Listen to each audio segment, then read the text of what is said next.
I just wanted to briefly run through how you can combine components as variants. At first it might not seem obvious, but it's actually quite simple.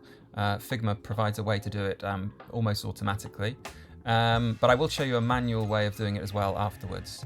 So first of all, I have two components. I have my primary button and my secondary button, and the naming of these buttons is important. You can see I've got /primary and then /secondary. Figma will use those, the naming after the slash, to name the variants when you combine them together. So quite simply, you select your two components, and then you'll see over here a button that says Combine as Variants. So click on this.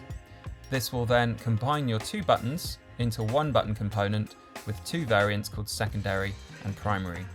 And you could come over to the Properties panel and you could rename things. So instead of calling it Property 1, I don't know, you could call it Type, for example.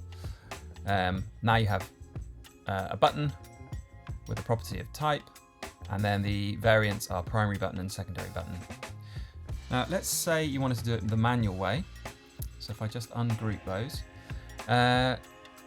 what you can do is first of all take your primary button and go over to your properties panel, and you can click on the plus symbol and then click variant, create new property.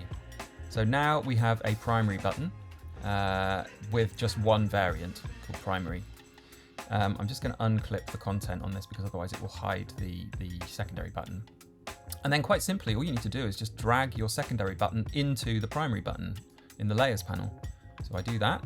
It's now added my secondary button to my main button component as a variant. Also, what I tend to do quite frequently is I set auto layout on my main component just to kind of wrap both of the buttons within that the dotted purple line. So I'll set auto layout, tweak those settings a bit, make it look a bit neater.